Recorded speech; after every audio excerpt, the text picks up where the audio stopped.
do that. Yeah. So when we came back anyway, the nurses. Oh, by the way, sorry, I'd gone from CUH at this stage out to Finbars for I spent 6 weeks there. Okay. Yeah. And I was lucky that my physio wasn't she transferred to Finbars at the same time, so I had continuity. Yeah. Which was very important. Yeah. Although I met with other physios in that as well, which were very helpful at times. Yes. But then they said to me, they wanted to know how do I get on, get in the car, how to get on travelling, how to get on the meal and all that. Yeah. This is all noted and recorded, I say. So then another day, coming near the end, they said, would you like to go home for a day? I said, pretty good. We'll try anyhow we get on. So they got me ready to get home, and I went home in the car and had lunch at home. And the detail they wanted to know of how I got on, what were the problems, the issues that I had in that. Sure. And it was very comprehensive. And we got on okay. And then another weekend, it was a long weekend, and they said, would you go home, stay at home for the bank holiday? I said, I will. And of course that started a whole lot of more queries, how I was managing the house, the facilities in the house, how to get in and out of steps, and all the difficulties that would face me when I would be eventually, released from hospital. Sure. So at that stage then they had one occupational nurses, but therein lies the problem. They talked to me and they gave me very good ideas of what I needed in the hospital.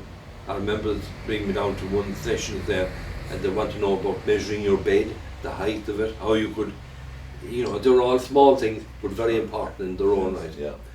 But they had, the problem about the occupational therapist, I was outside the 20-mile limit of their range. I had to get somebody else from Mallow, instead of having linked in with the Finbars for a couple of weeks, I had to get somebody else from Mallow to inspect the house, what would need to be done. Now, in fairness, the girl in Mallow was top class, but there was this break, you didn't have the continuity, which would be fairly important, because you build up a certain amount of confidence with people. Yes. Yeah. That you've been dealing with, and you respect their views and that as well. Sure. Yeah. Eventually, after 3 months, that was 6 months in COH and 6 months in Finbars, I was released. And I remember being at home after a day, and we went in to have a shower. And the shower head was like that. My son would give me a hand to have the shower, but of course, your confidence, all of a sudden, I had to grip something and cut the shower and pull the whole thing down, Sure. Yeah. So we then got on to a crowd in Cork. They came and they modified the shower for us with the usual support and grips and that, and it was the best thing that was done. Yes. Yeah. We had an inside shower and a shower off the off the kitchen, and they did that as well. So very important that would be put in place before the actual person comes home. Sure. And I've my crib now at this stage. When people are designing houses, they don't realise that people get older, or maybe disabilities and time, and they should be built into a house from the word go. Yes. Because you've got somebody coming to stay who'll be elderly and that, and all it means is just putting in a few handrails like that. Sure. And made a big difference. Okay. Yeah. Yeah. And then I had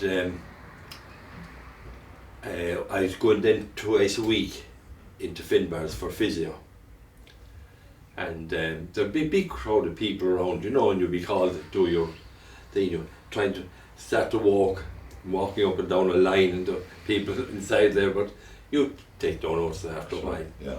So I think after about 2 weeks, anyway, Dr. Michael O'Connor came in to me, who was my geriatrician, found him with fantastic support, and he said to me, out of the blue, Pat, would you like to drive again? I said, Mike, what are you joking me? I'm only trying to put my leg under me. And he said, leave it with me. And he got on to an occupational therapist in CUH who I met early on when I had a speech defect in the bit deformed, you know, after the stroke. And she put me through a whole series of tests. There was a whole lot of blocks thrown out on a table, and there was a model made, and I had to replicate that and put it together again. So I did nearly 99% anyway, and I had to do drawings, and that hand was totally useless. Sure. And tried to do with my left hand, which I can't draw anyway. Sure. But it was all part of the assessment Yeah. of cognitive abilities Yeah. at that stage. Mm. And she said, "You're okay." And then the great thing about it in CUH, they had linked up with driving instructors and a person who specialised in disabled drivers. So he came out to my house and sat down, talked to me, and I said, nice, lovely day in fact. And he was obviously observing me while he was talking. And then he said after about half an hour, "You know, Pat, we'll go for a drive, it's a nice day." I said, "That'd be grand." And I opened the door, walked out the door anyway, but he said, "You're driving." Mm-hmm. So I got into the car and had a left-hand accelerator, and obviously he had another brake on his side in case I do any disaster. Yeah. But I went outside our own house in Dundee Road, and down the street there was a garbage truck. And I said, "What in the name of God is that here today?" Mm-hmm. You know, why should be in the way? Because I found it very difficult to get the comprehension Yes. of distance and all that. So I negotiated that. I went out then further on the road out more in the countryside, and there was a cattle truck parked. Excuse me. And I had to negotiate around that, and then we drove another bit around and got back home, and that was fine. It was an achievement. Yeah. And he said, "By the way, the next time I know, and I meet you next Tuesday," said, "in Silver Springs, and Kate will bring you up, Mm-hmm. and then you'll go driving with me, and she can go off and do shopping." So I left CUH, or left Silver Springs, and thought he was going north side, which I had some idea of that, okay. And then he said, "Take a left turn, down through Patrick Street, out through Black Rock, out under the tunnel." Mm-hmm. And I got back to Silver Springs and I said, "Tomas, take that car away." No, I don't want to see it anymore, because it was very hot. Yes. And I couldn't open the window. I had no control of this hand. Sure. Yeah. And I was driving very slow, and I said, "I'm holding up traffic." He said, "Don't worry about that. That's their problem. Your problem is to get from A to B." So I had a few sessions then. I had about 3 or 4 sessions.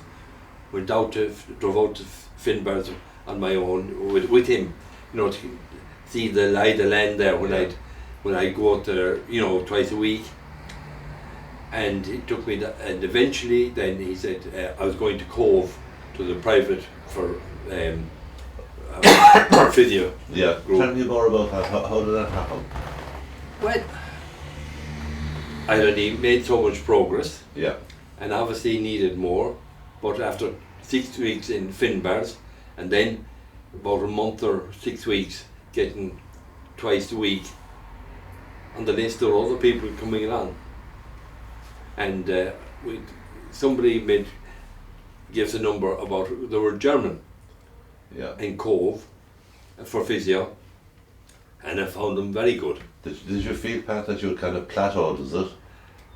Well, it was, I was on a road, Yeah. and I hadn't come to the end of it, Sure. Yeah. Yeah. Yeah. Yeah. and they assessed me, and then I suppose I went there for about a year and a half, Sure. Yeah. and they got me a lot more movement because it was in terms of a very good funny story there. At one stage, going through the process anyway, they said to me one day after, "You know, Pat, you're after doing a lot of work now today. Be down to the kitchen, have a cup of tea." So I brought down to the kitchen, and they had a slice of bread there, and then they had butter there and jam. And they said, well now, see can you butter the bread? And with this hand, Mm-hmm. and of course you had to dip in, and of course I had very little difficulty. I had great difficulty to get my hand to move. Got the butter out and with the container onto the bread, and it was spread unevenly. It was one side, most of it, and they said now make it a bit more level. Now, eventually that happened. Then I had to get jam, and into the pot of jam. Gee, the trauma of trying to get the jam out of that, it was it was a great effort, and eventually got through that process. But there was a lot of small things, even tying knots. Yeah. You could tie your shoes and things like that. They were all simple things, but very important in their own right. And how you used to get the cove? After, first of all, Kay drove me, and then after my driving lessons with Tomas, I drove myself. Yeah. Yeah. So you'd head off on your own. Yeah. Down the cove. I got a problem with the car one day, that the fuel supply conked out, and I was driving down into Cork, and I was motoring along about 50 or 60. Next thing it cut out, and I was able to get the car enough momentum to edge to the side, and then get A to come and salvage me. Yeah. So you were stranded on the motorway. I is was, it? yeah. In the car. Yeah. And as Tomas said, these are all the problems that you have to face, Exactly. Yeah. And while he'd be there, and he'd go